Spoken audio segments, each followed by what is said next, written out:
आज गोविंद लीलामृत गौड़ीश्वर संप्रदाय का प्रसिद्ध ग्रंथ है, जिसमें राधा माधव की अंतरंगतम श्रृंगार लीलाओं का वर्णन है। ये ग्रंथ किसी समय प्राप्त नहीं था, कोई दिखाता भी नहीं था, गुप्त था। जैसे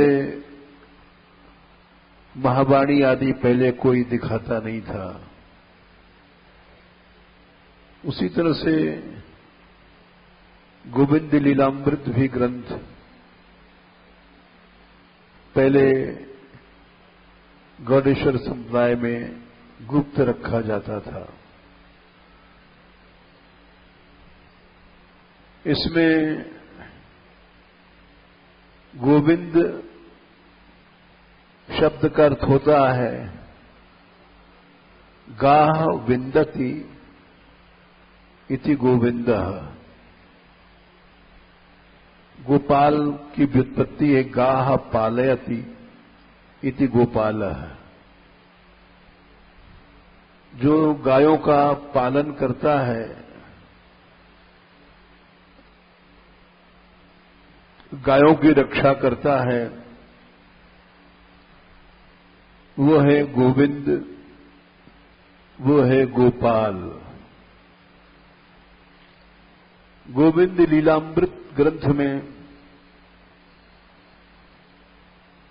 भगवान की गोचारण लीला से लेकर के अष्टयाम अंतरंग श्रृंगार लीलाओं का वर्णन किया गया है। ये ग्रंथ संस्कृत में है और 23 सर्गों में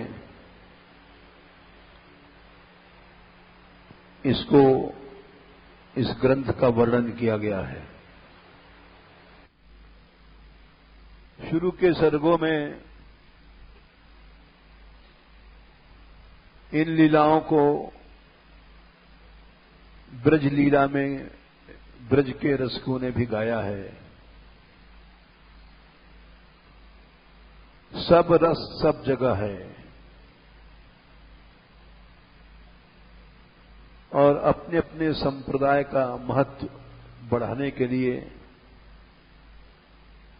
सभी लोग उसको गुप्त या बड़ी अतिशयोक्ति से वर्णन करते हैं।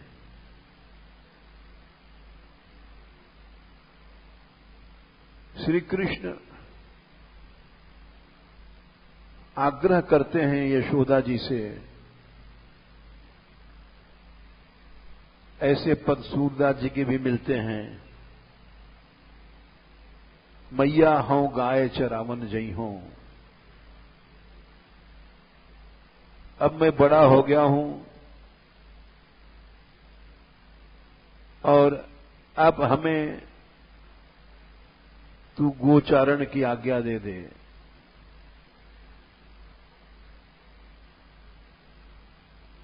काहू ते न डरई हो। बाल कृष्ण मां से आग्रह करते हैं। यशोदा जी नंद बाबा के पास भेज देती हैं कि जा तू नंद बाबा से आज्ञा लिया। नंद बाबा के पास जाते हैं श्री कृष्ण और बहुत आग्रह करते हैं।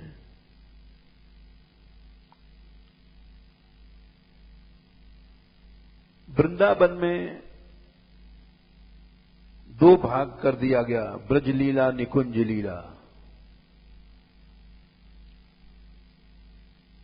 इन दोनों में बड़ा विवाद है। वो निकुंज लीला को श्रेष्ठ बताते हैं क्योंकि उसमें केवल श्रृंगार रस है। ब्रजलीला वाले कहते हैं नहीं, श्रृंगार रस तो हमारे यहां भी है, लेकिन सावर्ण श्रृंगार है, आवरण के सहित है। इस तरह से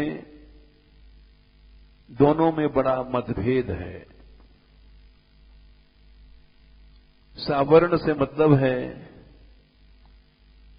कि जैसे घर में, परिवार में माता पिता, इनका पर्दा भी रहता है और ये इनके रहते श्रृंगार रस संकुचित होता है, लज्जाशील आदि के कारण से। तो वो भी एक बहुत सुंदर लीला है। लज्जा कैसे छोड़ के नायिका मिलती है, तो वो अपने रस को श्रेष्ठ मानते हैं। जो केवल श्रृंगार लेके चलते हैं, दूरे नंद यशोदा, सुहृद मंडली, नंद यशोदा आदि सबको दूर कर देते हैं और केवल श्रृंगार रस लेके चलते हैं। तो ये मत है वृंदावन में, विशेष करके। बाहर तो नहीं है, गौड़ेश्वर संप्रदाय में भी नहीं है, वल्लभ कुल में इसका खंडन किया गया है। कुंभनदास जी श्रृंगार रस के रसिक थे। वो कभी गोकुल भी नहीं गए, महावन भी नहीं गए और बाल लीला उन्होंने नहीं गाई। चतुर्भुज स्वामी उनके लड़के थे। ये सब सूक्ष्म बातें हैं जिनका ज्ञान सबको नहीं है। चतुर्भुज स्वामी ने गोस्वामी विट्ठलनाथ जी से ये प्रश्न किया। गोस्वामी विट्ठलनाथ जी कृष्ण के अवतार माने जाते हैं कि जय जय,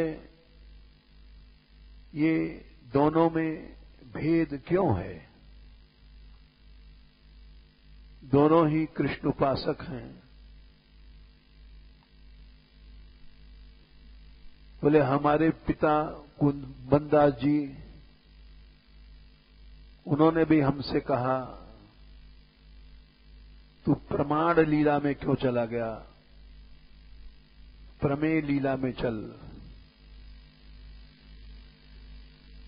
यानी केवल श्रृंगार, उसको प्रमेय लीला कहते हैं। ब्रज लीला को प्रमाण लीला। गोस्वामी जी ने बड़ा सुंदर उत्तर दिया, दोनों में भेद हो ही नहीं सकता है। ठाकुर तो एक ही है, ठाकुर 10-20 नहीं है। रुचि भेद है। रुचि भेद से अपनी अपनी लीला आसक्ति अलग अलग हो जाती है। और तुम्हारे पिताजी कुंभनदा जी वो श्रृंगार रस के उपासक हैं। उनकी रुचि केवल श्रृंगार की है और अपनी अपनी रुचि के भेद से रस का भेद हो जाता है। इसका प्रमाण भागवत में भी दिया गया है। जैसे कपिल भगवान ने अपनी मां को जब उपदेश दिया 3 स्कंद के 29वें अध्याय में, माताजी भक्ति योगो बहुविधो भावैर्भामिनी भावतः स्वभाव गुण मार्गेण पुंसाम भावो विविध्यते। भगवान कपिल देव ने भक्ति के 4 भेद बताए, सात्विक, राजस, तामस और चौथी गुणातीत निर्गुणा भक्ति। फिर उन्होंने कहा कि हे भामिनी, भक्ति के अनेक भेद हो जाते हैं, इसमें आश्चर्य नहीं करना चाहिए। भक्ति योगो बहुविध हो, केवल 4 ही नहीं है, जाने कितने भेद हैं। भावैर भामिनी भाव्यते, बोले क्योंकि स्वभाव गुण मार्गेण पुंसाम भावो विविध्यते।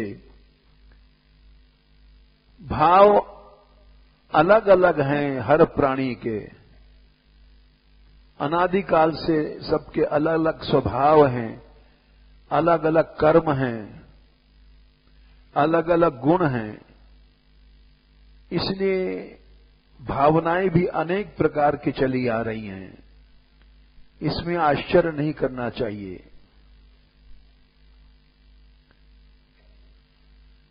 हम 60 साल पहले जब चित्रकूट के जंगलों में घूम रहे थे तो वहां सुना था, उधर अब भी जंगल है, शरभंगा, सुतीक्ष्ण, इन इलाकों में घूम रहे थे तो वहां ऐसा सुना गया था कि एक रसिक हुए थे जिनके पास एक टूटी सी कंघी थी, एक भी उसमें दाना नहीं था, कंघी में एक भी दांत नहीं थे। जाने कितने साल से श्रृंगार रस की उपासना में अपने जटाओं को झाड़ते थे, बेड़ी गूंथने के भाव से, सखी भाव से, और वो इसी तरह से सिद्धि को प्राप्त हुए। वो कंघी उनकी कभी भी उनके हाथ से छूटी नहीं। वो हमेशा अपनी जटाओं को भावना से कंघी किया करते थे, श्रृंगार रस के उपासक थे। तो वृंदावन में भी उसी प्रकार रसिक संप्रदाय के हरिदास आदि स्वामी भये, जिन्होंने केवल श्रृंगार रस की भावना किया और स्वामी हरिदास जी के परंपरा में जैसे एक वो चितकबरा सा, चूनर सा ओढ़ते हैं लोग, वो चल रहा है। वहां जैसे कंघी चली थी, यहां वैसा ही चल रहा है। टेढ़ी मेढ़ी लकड़ी रखना, सीधा लठ नहीं रखना। सीधा लठ रखने से ग्वाल भाव आ जाता है। तो वो लोग केवल श्रृंगार रस मानते हैं, लाडली लाल और ग्वाल बाल ये सब नहीं गाते हैं। यद्यपि गाया है उन्होंने भी। हमारो दान मार्यो इन, स्वामी जी ने गाया है। साकरी खोर की लीला भी, गहबर बन की भी लीला गाई है। इस पर बड़ा विवाद हुआ है। हमारे बाबा महाराज और हरगूलाल में विवाद हुआ, दोनों में अलगाव हो गया इसी बात पर। ये सब विवाद व्यर्थ के हैं। उपासक को उपासना करनी चाहिए। रसिकों ने कहा इस विवाद में नहीं फंसना चाहिए। कहत सुनत बहुते दिन बीते, भक्ति न मन में आई। ब्याज ने लिखा, विवाद से भक्ति नहीं आती है। तो हम इसलिए बता रहे थे कि गोविंद लीलामृत में उत्कट श्रृंगार भी है और ब्रज के भी लीलाओं का संयोग है। दोनों को गाया है। दोनों को रस को गाने के बाद गोविंद लीलामृत ग्रंथ बना है 23 सर्गों में। संस्कृत में है, जिसको समझना साधारण व्यक्ति की बस की बात नहीं है। यद्यपि उसका हिंदी अनुवाद छप गया है, लेकिन फिर भी ब्रज निकुंज दोनों को जोड़ के चले हैं। यद्यपि उनका श्रृंगार रस परकिया लेके चलता है, अपनी अपनी पद्धति है। परकिया वाले गाते हैं कि जब तक जो चीज कठिनाई से मिलती है वही रस है। परकिया में छिप के मिलना, कठिनता से मिलना, उस मिलन में एक अद्भुत रस होता है। इसलिए हम परकिया लेके चलते हैं। यहां पर गौशाला में गोचारण का प्रश्न है। इसमें श्री कृष्ण यशोदा से कहते हैं कि मां, मैं तो गाय चराऊंगा, गोपचारण करूंगा। यशोदा जी मना करती हैं। जैसे सूरदास जी ने गाया है, मैया हो गाय चरावन जई हो, बड़ो भयो अब काहू ते ना डरई हो। तू जो कहे गई वही मैं करूंगा, लेकिन गाय चराने जाऊंगा। क्योंकि गोचारण में सहज में गोपियां मिलती हैं, श्रृंगार रस का भी पोषण होता है, सख्य रस का भी पोषण होता है। इस तरह से सभी रसों का पोषण होता है। वृंदावन सब रस को घर है, महावाणीकार ने गाया है। सभी रस वृंदावन में हैं। तो श्री कृष्ण यहां कहते हैं, व्यस्तापि सहस्ताभ्याम जननी तम आलालयत।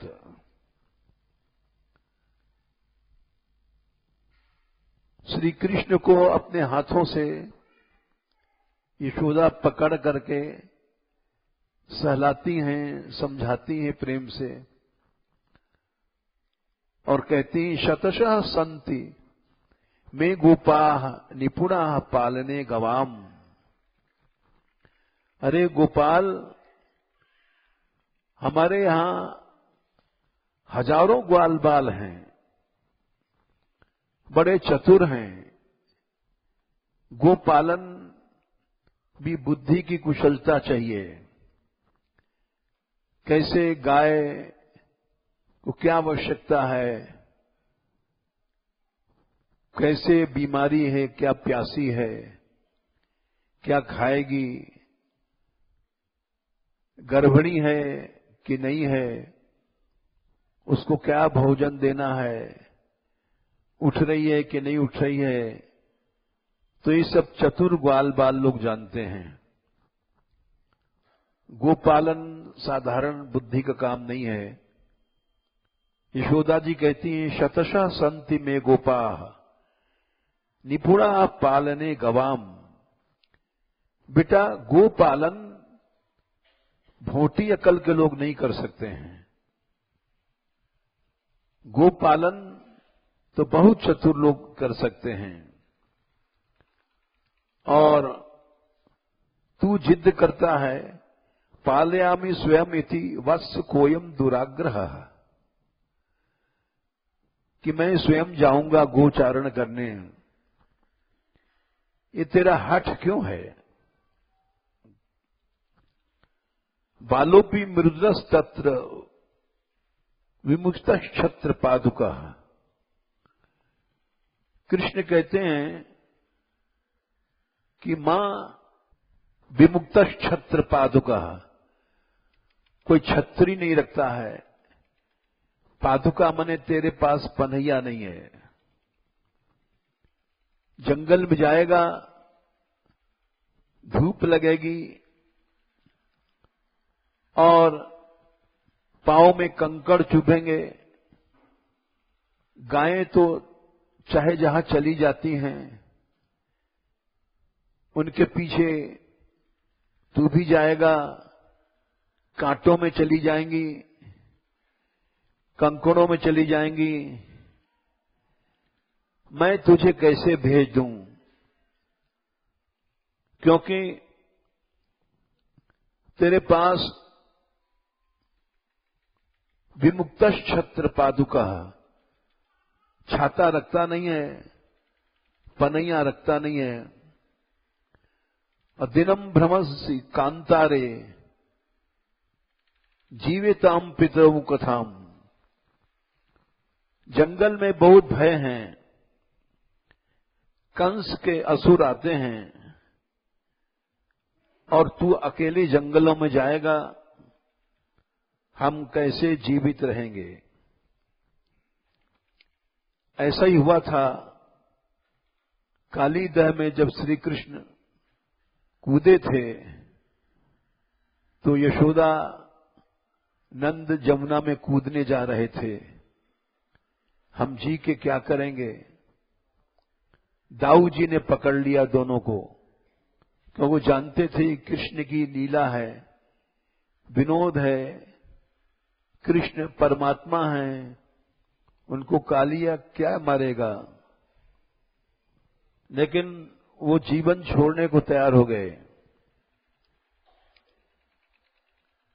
दिनम भ्रमसि कांतारे जीवेताम पितरौ कथम। क्रियमाण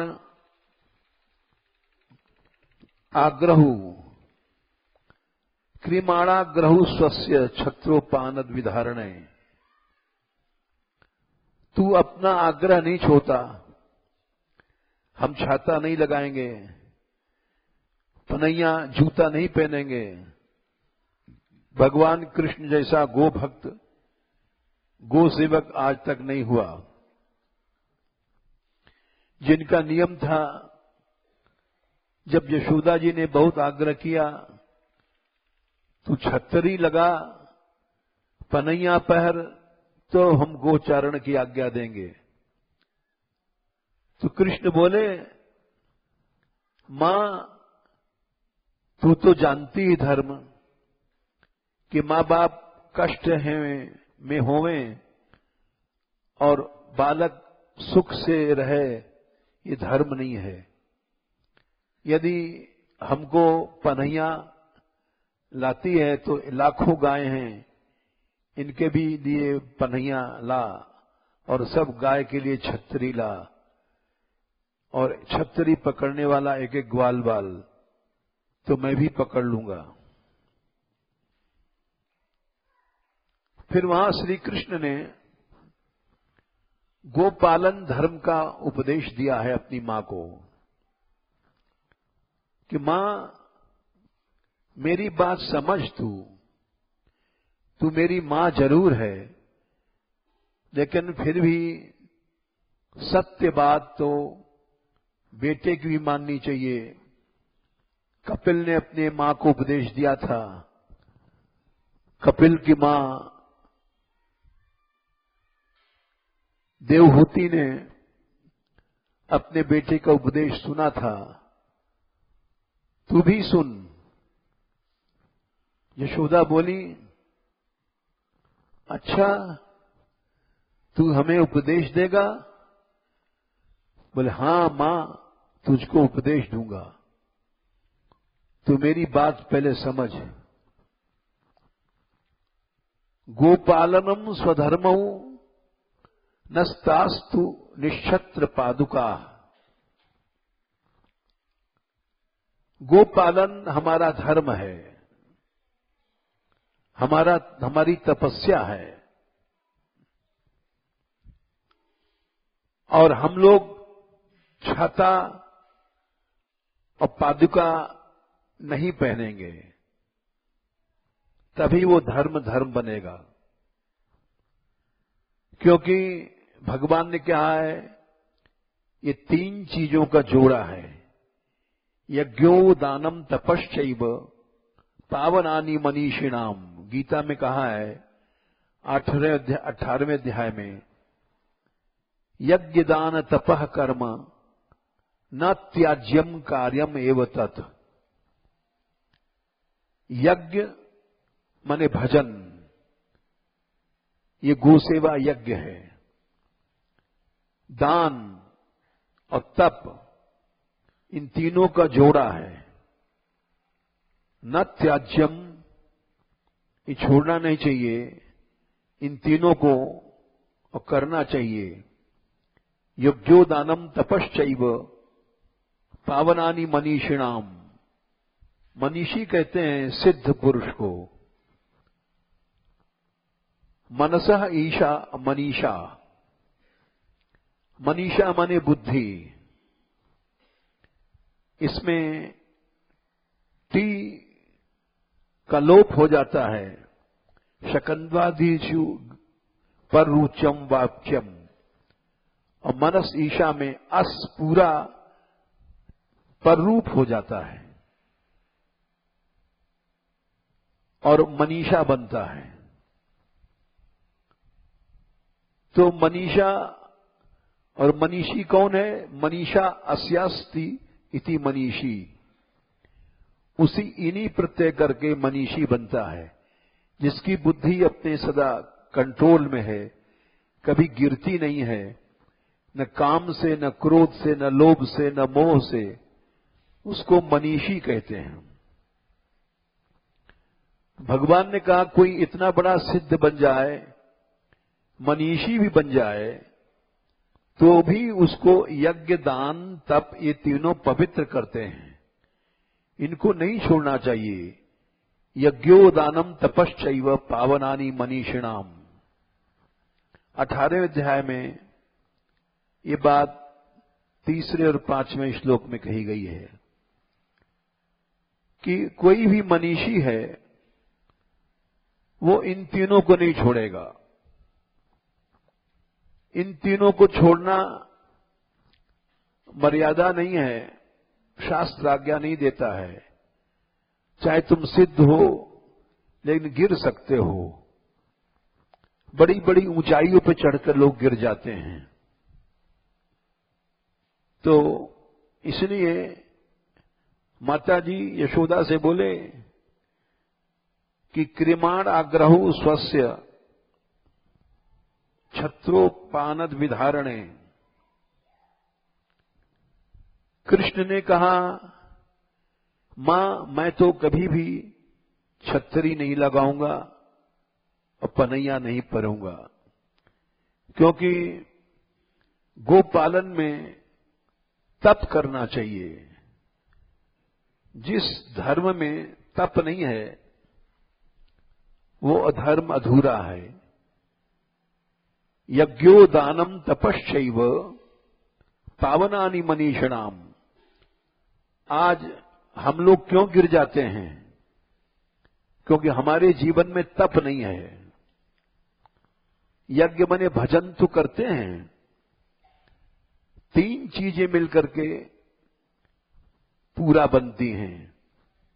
यज्ञ मने आराधना करना, और दान मने विचारों का, लोगों को दान देना, जनता का कल्याण होवे।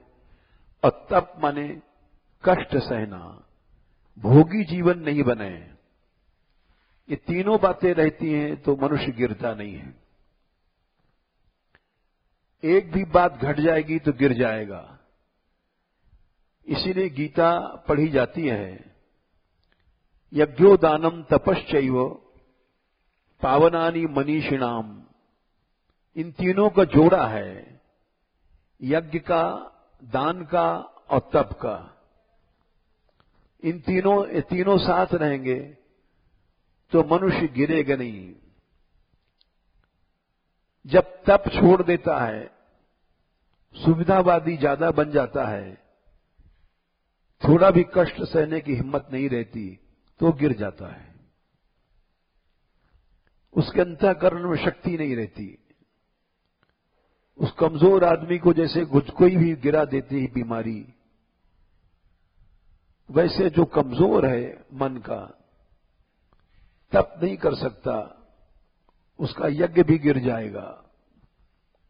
इसलिए हमारे समाज में ये सब चीजें देखी जाती हैं। हम लोगों में तप नहीं है, हम लोगों में दान नहीं है, संग्रह है। तो श्री कृष्ण ने गीता में पहले कह दिया था, यज्ञो दानम तपश्चैव न त्याज्यम कार्यम एव तत्। इन तीनों को न छोड़ो। एक भी छोड़ दोगे तो खतरा है गिरने का। यज्ञो दानम तपश्चैव पावनानि मनीषिणाम। मनीषी मने सिद्ध तुम हो, बुद्धि तुम्हारी तुम्हारे कंट्रोल में है, लेकिन फिर भी तुमको न यज्ञ छोड़ना चाहिए, न दान, न तप। दान छोड़ दोगे तो संसार का कैसे कल्याण होगा? भक्ति का दान करो, विचारों का दान करो। संतों के पास लोग क्यों जाते हैं? भगवत चरित्र का दान करते हैं। वे सबसे बड़े संसार में दानी माने गए हैं।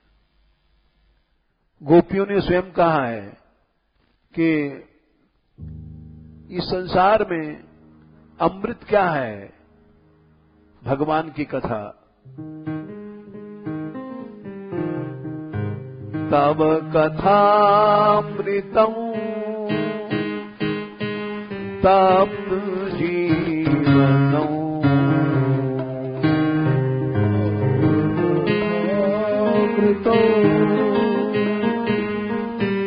तप्त जीवनम्। ये संसार आग की भट्टी है। इस आग की भट्टी में भी अमृत मिलता है, भगवान की कथा। तव कथामृतम् तप्त जीवनम्। कथामृतम् तप्त जीवनम्। कविभिरीडितम् कल्मषापहम्। कभी भी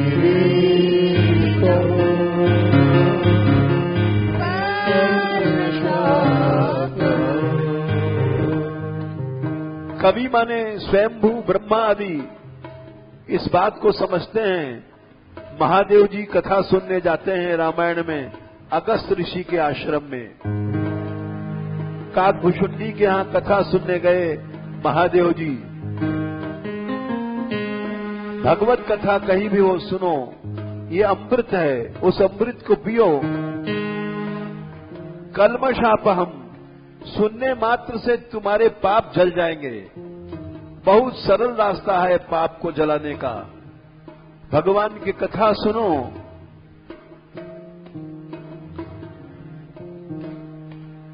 कवि भीरीडितं कल्मषापहम्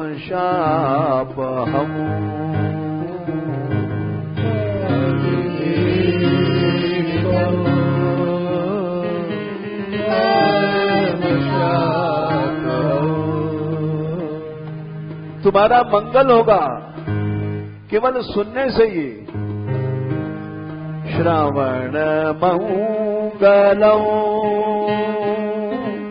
श्रीमदाततम् श्रवण मंगलम् श्रीमदाततम्।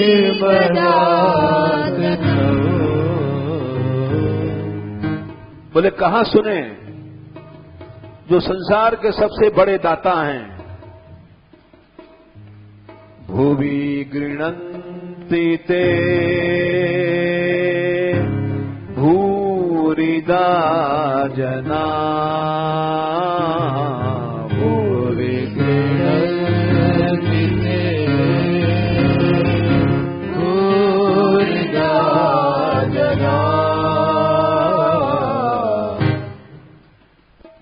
जो लोग भगवान की कथा निःशुल्क देते हैं वे भूरिद माने संसार के सबसे बड़े दाता हैं।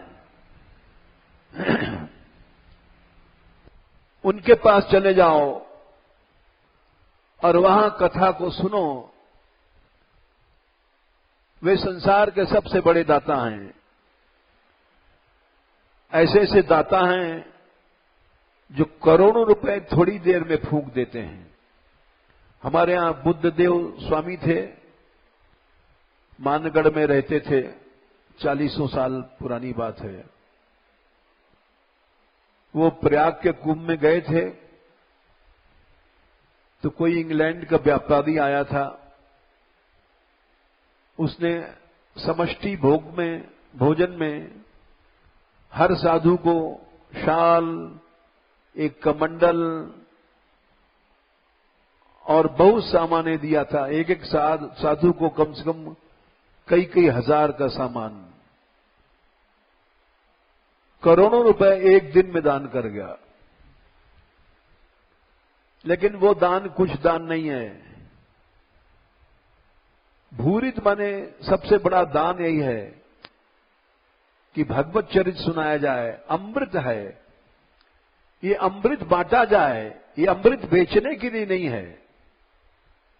इसको हम जैसे लोग तुच्छ बुद्धि के कुछ चांदी के टुकड़े में, कुछ नोटों में बेच देते हैं। अमृत, ये अमृत फ्री बांटने के लिए है। भुवि गृह्णन्ति ते भूरिदा जना। भूरी माने अधिक बड़े दाता हैं। तो गोपियों ने कहा था, वही बात भगवान कह रहे हैं कि माताजी, यज्ञ के साथ दान, दान के साथ तप तो पतन नहीं होगा। और उन्होंने कहा, वात्सल्य व्याकुलो वीक्ष पितरौ प्राह केशव। माता और पिता नंद बाबा व्याकुल हो गए कि कन्हैया जंगल में जाएगो। कंस के रोज निशाचर आ रहे हैं तो डर नहीं लगेगो। श्री कृष्ण बोले, गोपालनम स्वधर्मो नस्तास्तु निशस्त्र पादुका। मां, गोपालन हमारा धर्म है, केवल जीविका नहीं है, केवल पेट पालने का साधन नहीं है। बहुत से लोग तनख्वाह लेके सेवा करते हैं, जीविका बना करके। अगर धर्म बुद्धि से करें तो उनको निश्चित प्रेम मिल जाएगा भगवान का। लेकिन संसार लोभ को नहीं छोड़ता है। श्री कृष्ण कह रहे हैं कि माताजी, गोपालम स्वधर्मो नस्तास्तु, हमारा धर्म है निश्छत्र पादुका, हम छाता नहीं लगाएंगे, पादुका पनैया नहीं पहनेंगे। यथा गावस तथा गोपास तरी धर्म सुनिर्मल। निर्मल धर्म क्या है? निर्मल धर्म है, जैसे गाय इष्ट है हमारी, जैसे गाय रहती है वैसे ही ग्वारिया को भी रहना चाहिए, गोपाल को हो गई। जब गाय के पास छतरी नहीं है तो ग्वारिया के पास क्यों हो? यह है गोपालन। यथा गावस तथा गोपास तरी धर्म सुनिर्मल। निर्मल और एक सुनिर्मल धर्म वही है जिस धर्म में कष्ट सहा जाए। यशोदा बोली, बेटा तू हमको धर्म की शिक्षा दे रहा है, धर्म से क्या होगा? बोले, माताजी सुनो, धर्माद आयुर यशो वृद्धिर धर्मो रक्षति रक्षितः। इस संसार में प्रसिद्ध हुआ धर्मो रक्षति रक्षितः, यही का वाक्य है। तुम धर्म की रक्षा करोगे तो धर्म तुम्हारी रक्षा करेगा। मृत्यु में, बीमारी में, संकट में माता पिता रक्षा नहीं कर सकते, धर्म रक्षा करेगा तुम्हारा, यदि तुम धर्म की रक्षा करते हो तो। यथा गावस तथा गोपास तरही धर्मा सुनिर्मिला। धर्माद आयुर यशो वृद्धिर। माताजी, धर्म से आयु, जीवन, ये कंस वंश मार नहीं सकेंगे हमको, क्योंकि हम गोपालक हैं। और किसी भी ग्वारिया को कंस का असुर हानि नहीं पहुंचा पाया। कृष्ण दूर तो दूर रहा, किसी एक छोटे से ग्वारिया को भी अघासुर बकासुर ये सब कुछ नहीं कर पाए। धर्म ऐसी चीज है कि धर्म मनुष्य की आयु बढ़ाती है। कंस क्या मारेगा? कंस करूं निर्वंश मेट दऊं नाम निशानी रे। धर्माद आयुर यशो वृद्धि।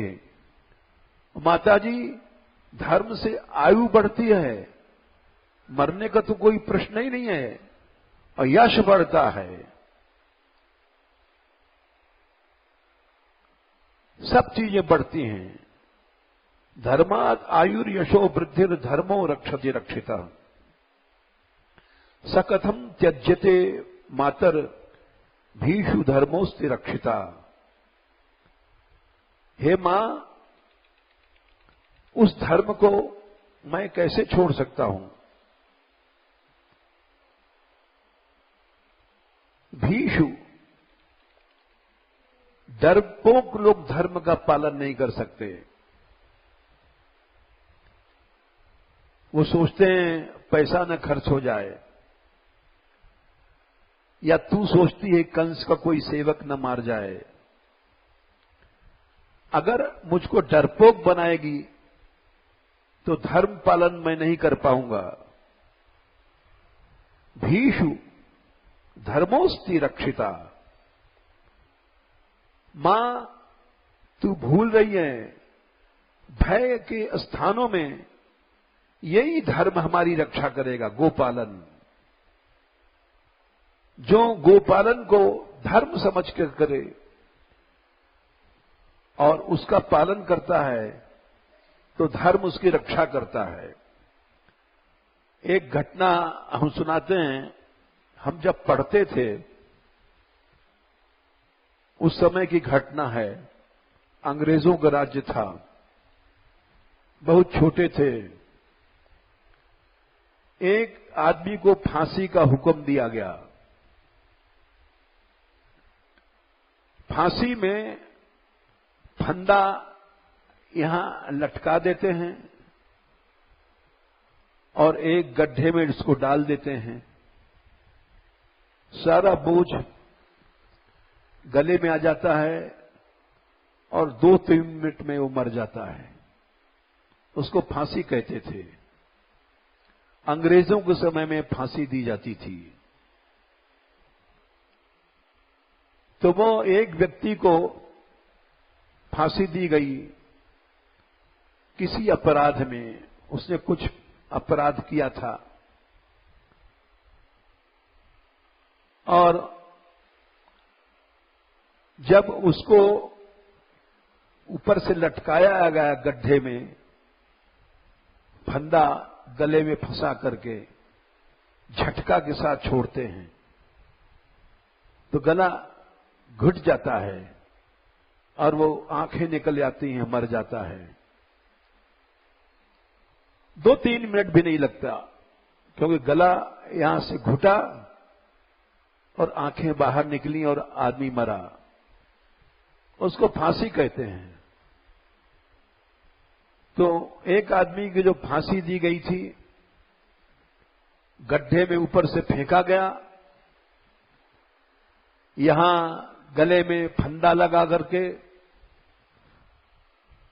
और फंदा लगने के बाद जैसे कायदा है 1 मिनट 1.5 मिनट बाद उसको निकाल लेते हैं क्योंकि मर जाता है। ज्यादा समय नहीं लगता, लेकिन उसको निकाला गया तो वो तो हंस रहा था, आंखें खोल रहा था, बात कर रहा था। बड़ा आश्चर्य हुआ। जेलर को बुलाया गया। उस समय अंग्रेज लोग ऑफिसर होते थे और अंग्रेजों के समय में भी ये कानून था, अगर किसी व्यक्ति को फंदा डाला गया, नहीं मरा तो 1 बार और करो, 2 बार, फिर तीसरी बार भी अगर बच गया तो मत मारो, क्योंकि 1 बार में तो मर ही जाएगा, दूसरी बार में निश्चित मरेगा, तीसरी बार में तो बचने का कोई प्रश्न ही नहीं है। उसको झटके के साथ गड्ढे में डाला गया, कुएं में फंदा लगा करके, और 1-2 मिनट बाद उठाया गया, बाहर खींचा गया तो हंस रहा था और कह रहा था, बोल रहा था, तुम हमको मार नहीं पाओगे, क्यों फांसी में टांगते हो। फिर जेलर को बुलाया गया। अंग्रेज होते थे उस समय ऑफिसर। उसने आकर के पूछा, क्या बात है। बोले ये मरता नहीं है। बोले हमारे सामने फंदा डालो।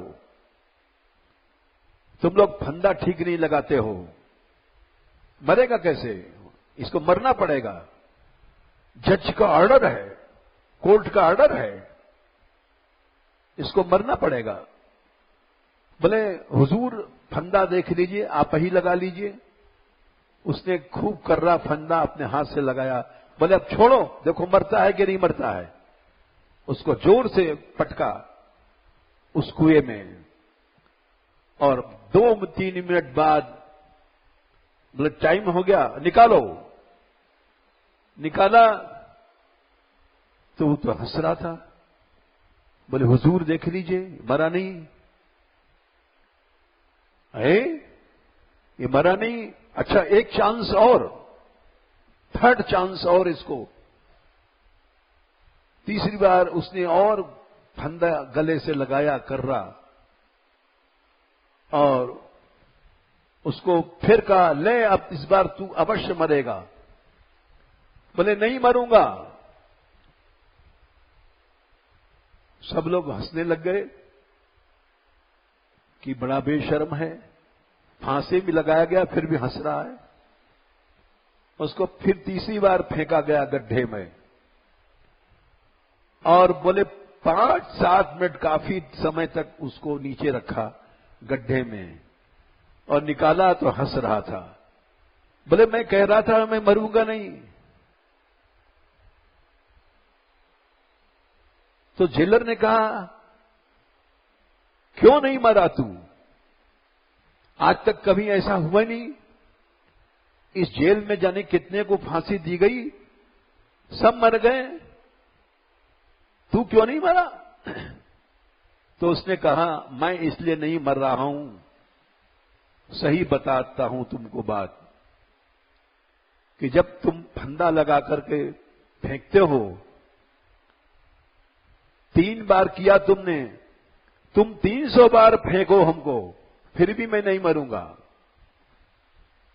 बोले क्यों? एक गाय आके खड़ी हो जाती है नीचे और हमको उठा देती है, तो कोई यहां जोर ही नहीं पड़ता हमारे गले में। उस गाय की मैंने रक्षा किया था एक कसाई से। एक कसाई उसको मारने जा रहा था, तो मैंने उससे छुड़ाया था, और वही गाय हमको मृत्यु से बचाती है। गाय, ये जो हमने गोविंद लीलामृत का श्लोक सुनाया, ये भगवान कृष्ण की वाणी सुनाया। ऐसा नहीं कि मैंने अपने मन गढ़ंत कोई बात कहा, हम अपने साथ ग्रंथ लाए हैं। किसी को शंका हो, गोपालनु स्वधर्मो नस्तास्तु निश्छत्र पादुका यथा गावस तथा गोपास तरी धर्मा सुनिर्मला। ग्वारिया निर्मल धर्म का पालन करते हैं, जो कुछ कष्ट सहते हैं। सकथम त्यज्यते मातर भीषु धर्मोस्ति रक्षिता। धर्माद आयुर यशो वृद्धिर धर्मो रक्षति रक्षिता। गोपालन एक ऐसा धर्म है जिससे उम्र बढ़ती है, मनुष्य की अकाल मृत्यु टट लाती है। मैं स्वयं बताता हूं, मैं मर गया था यात्रा में, सब लोगों ने हल्ला सुना होगा। हमारा ये हार्ट का एक बल्ब फट गया, चैम्बर सब खून से भर गया,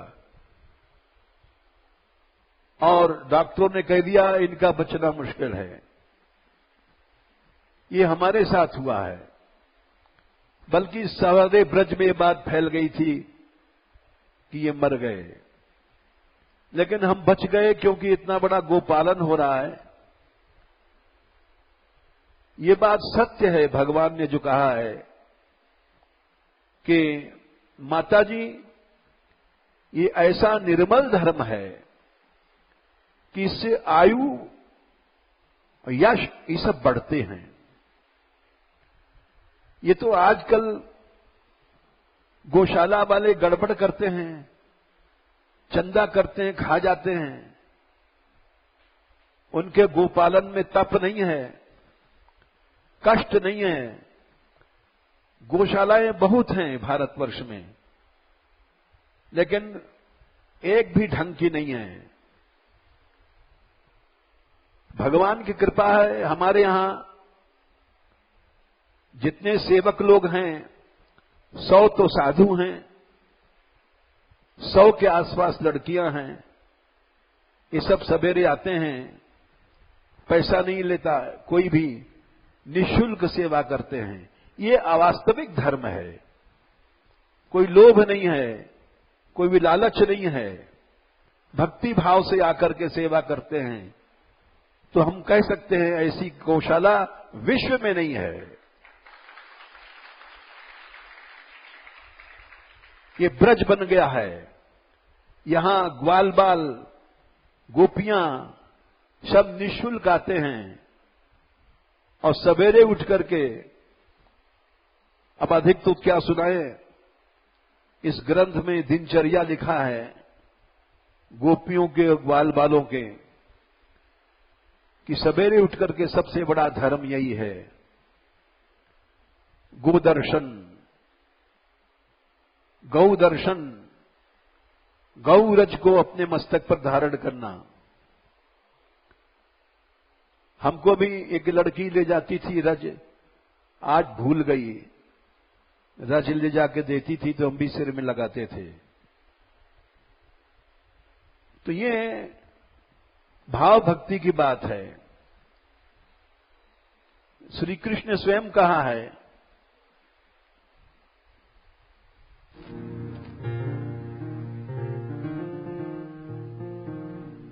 ये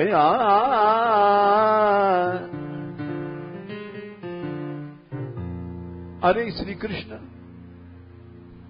तुम दिन रात चोरी करते हो, ये इतने पाप करते हो।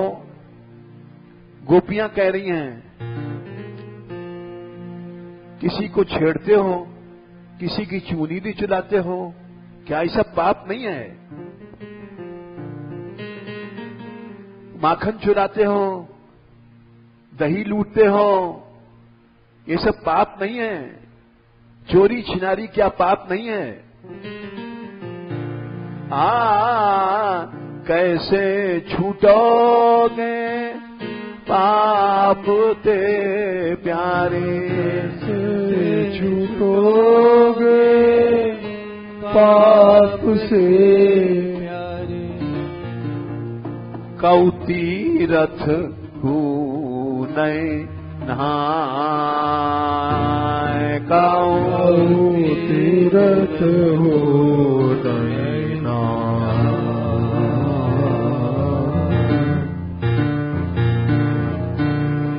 किसी तीर्थ में हमने तुमको नहाते नहीं देखा, भजन करते नहीं देखा, सवेरे से उठे चोरी करने चल पड़े, आज उसके घर में घुसेंगे, आज उस गोपी के घर में मटका चुरा लाएंगे। कैसे छूटोगे पाप दे, कैसे छूटोगे पाप से। गौ तीरथ तू नहीं नायो, गौ तीरथ हो नहीं नायो। ये सब फेल हो जाता है।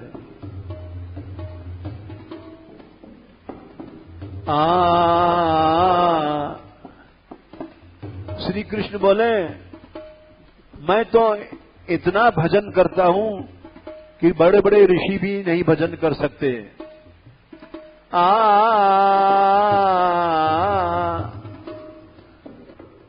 गौरज गंगा नहात हो प्यारी, गौरज गंगा नहात हो।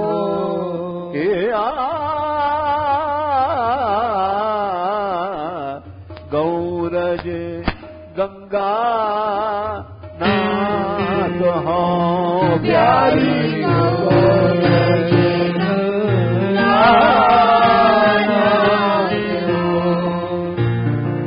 सवेरे उठ के सबसे पहले गौरज गंगा में मैं स्नान करता हूं और जपत गौवन को नाम हो प्यारे, जपत गौवन को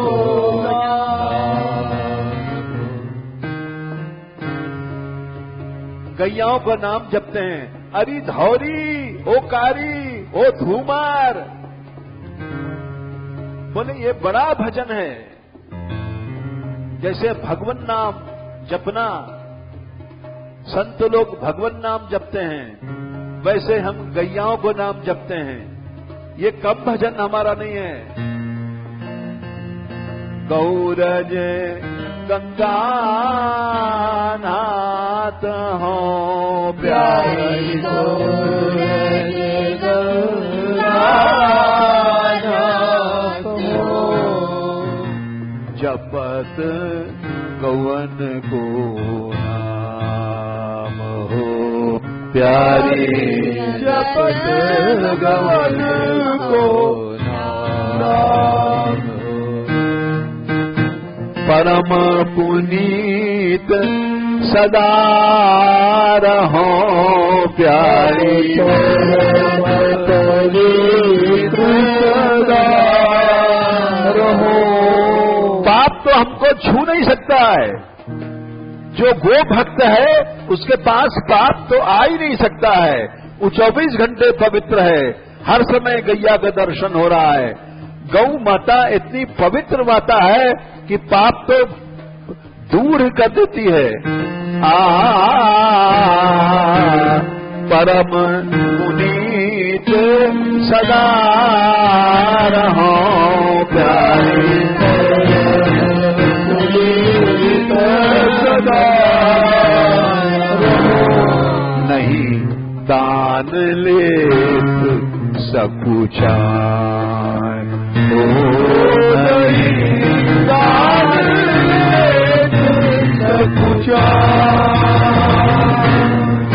वृषभानु लड़ती दान दे,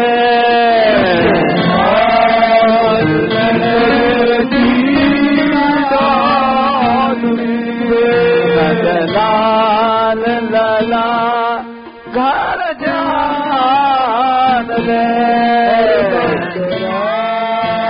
लला घर जान दे।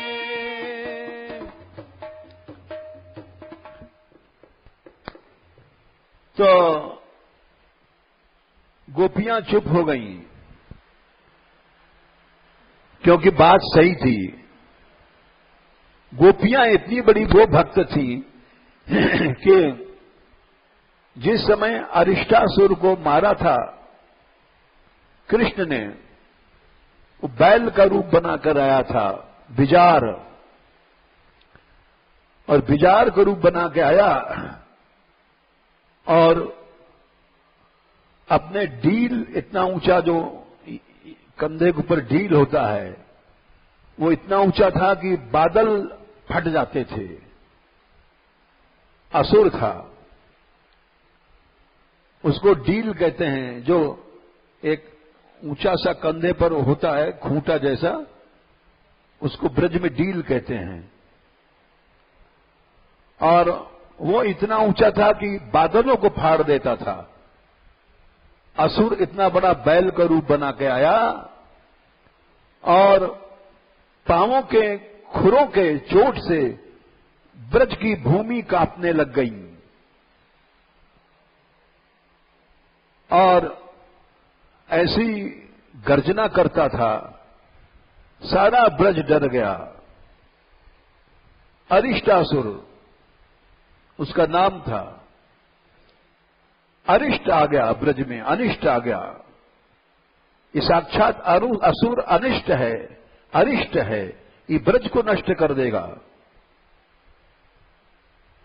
ब्रजवासी गोपी गोल सब चिल्लाए, अरे कृष्ण रक्षा करो। कृष्ण पहुंच गए और उसके दोनों सींगों को पकड़ लिया। बाल कृष्ण ने, और भागवत में विस्तार से कथा है, और उसको मारा। उसको दोनों सींग उखाड़ लिए, बड़े बड़े सींग थे, और सींग से ही उनको मारा। तो गोपियों ने कहा, इतनी भक्त थी गोपियां कि अब तुम्हारे हाथ का पानी नहीं पिएंगे। बोले क्यों? तुमने अरिष्टासुर को मारा। बोले वो तो असुर था, असुर भले था, लेकिन रूप तो उसका विचार का था, गोवंश का था, इसलिए तुमको गो हत्या लग गई। सब गोपियों ने कहा इनको, कृष्ण को मत छुओ, इनको, इनका हाथ का पानी पीना बंद, इनको गोहत्या लग गई है। यद्यप कृष्ण ने बहुत कहा कि हमने तो ब्रज का कल्याण किया, नहीं मारते तो सारे ब्रज को नष्ट कर देता, लेकिन गोपियां नहीं मानी, गो भक्त थी, इसीलिए इस उत्तर से चुप हो गई कि नहीं दान ले सक जाएं। हम दान में चोरी का हमको पाप नहीं लगता है, क्योंकि हम गौ का रज गंगा में स्नान करते हैं, गौओं का नाम जपते हैं। तो हर गोपी चुप हो गई, इसका उत्तर नहीं था उनके पास, इतनी गोभक्त थी गोपियां। फिर उन्होंने, श्री कृष्ण ने सोचा कि भाई ये ब्रजवासी हैं, गोभक्त हैं, इनकी निष्ठा का सम्मान हमको करना चाहिए। बोले अच्छा गोपियों, तुम बताओ मैं कौन सा धर्म करूं कि जैसे ये गो हत्या तुम दूर हो जाए तुम्हारी दृष्टि में। हमारी दृष्टि में तो हमने असुर मारा है, लेकिन तुम्हारे संतोष के लिए हम क्या करें। बड़ी विस्तार की लीला है, हम तो थोड़े में सुना रहे हैं। गोपियों ने कहा तीर्थ में स्नान करो, तीर्थों में स्नान करने से पाप नष्ट होते हैं। उनका अच्छा तो मैं तीर्थ यात्रा करने जाऊं तो तुम विश्वास नहीं करोगी, वहां नहा के आऊं तो तुम कहोगे क्या पता कि तू नहायो कि नहीं नहायो, वैसे घूम आयो, क्योंकि तुम विश्वास तो हम पे करती नहीं हो। तो हम सब तीर्थों में ही बुलाते हैं। तुम्हारे सामने हर तीर्थ, तीनों लोग को बड़े बड़े तीर्थ आएंगे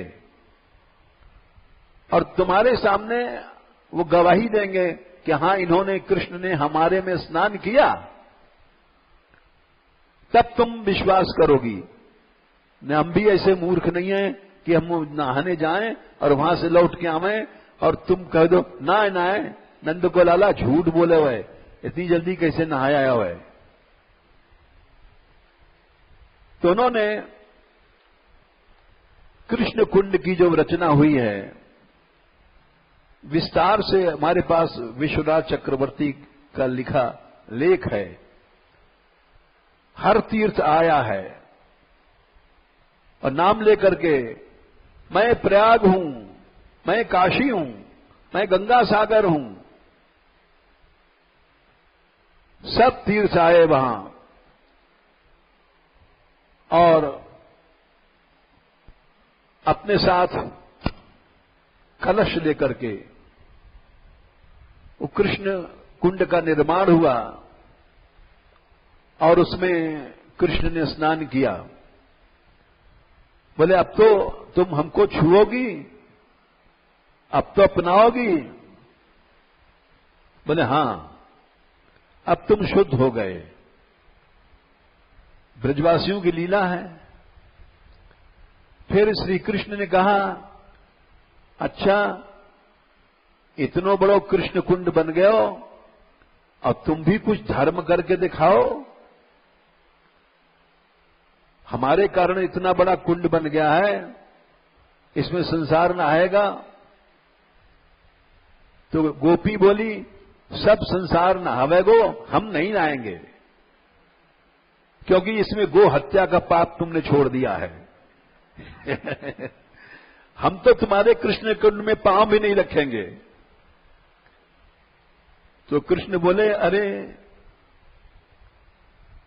हमारे कुंड का इतना अपमान, तुमसे तो अच्छे ही हैं, तुमने तो एक भी कुंड नहीं बनाया। तब सब सखियों ने कहा राधा रानी से, हे राधे, अब तुम भी एक कुंड बनाओ, नहीं तो नंद के लाला इतरावेंगे, कहेंगे हमने एक कृष्ण कुंड बना दिया तो बड़े इतरा रहे हैं, तो तुम भी बनाओ राधा कुंड। तो श्री जी ने अपने कंकण से एक प्रहार किया, तो राधा कुंड के भीतर एक कंकण कुंड है छोटा सा, वो कंकण कुंड बना। कंकण कुंड राधा कुंड का मूल है। और फिर राधा कुंड को लाखों गोपियों ने मानसी गंगा के जल से भर दिया, तो विशाल राधा कुंड बन गया। और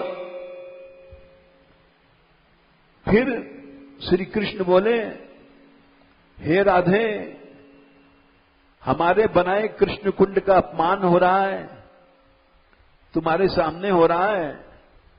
ये गोपियां कह रही हैं कि हम नहाएंगे नहीं, तो तुम ऐसी दया करो दोनों कुंड एक हो जाएं। तो श्री जी ने अपने पांव की ठोकर से भीतर की दीवार तोड़ दिया और दोनों राधा कुंड कृष्ण कुंड एक हो गए। क्यों? हाँ प्यारे, तुम्हारे कुंड का सम्मान होगा, तुमने ब्रज के लिए बड़ा अच्छा किया, हम समझ रहे हैं, तुम्हारा सब काम ब्रज की रक्षा के लिए होता है। तो राधा कुंड कृष्ण कुंड इस तरह से बना, गोपियों की गोनिष्ठा के कारण से। गोपियां इतनी गोनिष्ठ थी कि कृष्ण को उन्होंने बाहर कर दिया कि तुम इनको पानी छुओ भो मत पियो, इन्होंने गोहत्या किया है। जबकि गोहत्या नहीं थी, असुर था वो, अरिष्टासुर। और राधा कुंड का वृंदावन से भी ज्यादा सम्मान है गौड़ेश्वरों ग्रंथों में, गौड़ी ग्रंथों में राधा कुंड का इतना सम्मान है, क्योंकि अपने अपने सांप्रदायिक मान्यता के अनुसार सब लोग चलते हैं। बस यही एक दिक्कत है यहां ब्रज में, सांप्रदायिक संकीर्णता बहुत ज्यादा है। और उसकी महिमा लिखने वालों ने लिखा है कि ब्रज में मुख्य भूमि माथुर मंडल, उसमें भी वृंदावन, वृंदावन में मुख्य भूमि राधा कुंड। वो लोग जितना राधा कुंड की महिमा देते हैं उतना वृंदावन कभी नहीं देते हैं। ये सब अपने अपने मत हैं। हमारा तो कहना था कि गोभक्ति इतनी थी ब्रजवासियों में, इसलिए ब्रज में कोई भी असुर सफल नहीं हुआ। और ये बात हम प्रमाण से सुनाएंगे अगले इतवार को, क्योंकि समय हो गया, 6:30 हो गए। गर्ग संहिता का प्रमाण है, कोई भी असुर यहां सफल नहीं भया। ब्रजवासियों में ऐसी गोभक्ति थी। और आज भी बोर्ड टंगा हुआ है। सवेरे हम जा रहे थे माताजी गौशाला, 5 साल मुश्किल से हुए हैं। 5 साल में विश्व की सबसे बड़ी गौशाला बन गई।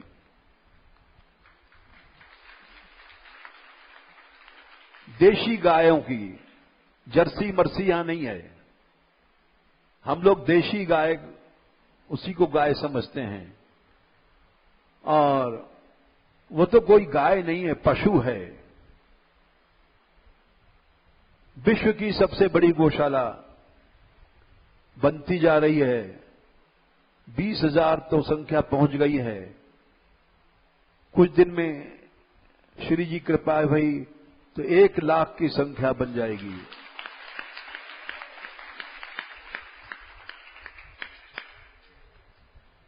जिस गति से ये बढ़ रही है, ये उनकी कृपा ही बढ़ा रही है। जो गौशालाएं 100-100, 200 साल पुरानी हैं, गोकुल की गौशाला सैकड़ों साल पुरानी है, रमण रेती की गौशाला 100 साल से ज्यादा हो गए। उन सब से ये माताजी गौशाला छोटी सी है, 5 साल की उम्र है इसकी, ये 5 साल की बच्ची है और सबसे आगे चली गई।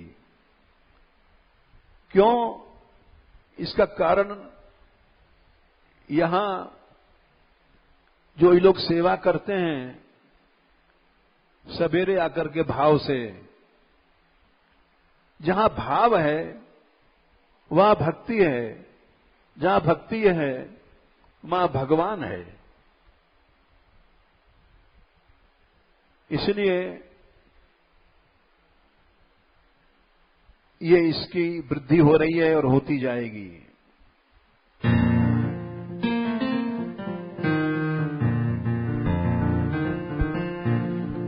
जय गोपाल जय गोपाल, जय राधावर दीन दयाल। जय गोपाल जय गोपाल, जय राधावर दीन दयाल। जय गोपाल जय गोपाल, जय राधावर दीन दयाल। जय गोपाल जय गोपाल, जय राधावर दीन दयाल। जय राधावर दीन दयाल। जय राधावर दीन दयाल। जय राधे जय राधे, जय करुणामय श्री राधे। जय राधे जय राधे, जय करुणामय श्री राधे। जय करुणामय श्री राधे। जय करुणामय श्री राधे। एक बात और कह दें, ये इतनी जल्दी क्यों बढ़ी है? वो जो हमने घटना सुनाई थी, गाय ने जो फांसी वाले को बचाया था, जब फांसी के फंदा दिया गया तो खड़ी हो जाती थी नीचे, उसके पांव के नीचे, और वो उठा देती थी, क्योंकि उस गाय को उसने कसाई से छुड़ाया था, रक्षा किया था। आज भी गाय की पूंछ पकड़ करके लोग भवसागर पार करने की बात कहते हैं। गाय भवसागर से पार कर देती है। ये गौशाला भी, ये जितनी गायें आई हैं, ये कसाईयों से बचा करके जो लोग छुड़ाए के लाए, वो गायें हैं यहां पर। इसलिए उनका आशीर्वाद है। जो अनाथ हैं, गायें हैं, जिनका कोई नहीं, सारे ब्रज में हर गांव से लोग जान गए हैं, कोई भी गाय अनाथ है वो स्वयं पहुंचा जाते हैं, तो उनका आशीर्वाद लगता है। ये खरीदी नहीं गई हैं, खुद दूध के लिए और पालन पोषण के लिए 2-4 खरीदी गई, वो अलग बात है। नहीं, वैसे खरीदी गई कोई नहीं है, सब आशीर्वाद मिल रहा है। वो आती हैं यहां पर, उनकी रक्षा होती है और उनकी सेवा होती है, तो आशीर्वाद देती हैं। उस आशीर्वाद से बढ़ रही है और देखते जाना, ये बढ़ती जाएगी। तुम लोग देख लेना। जय श्री राधे।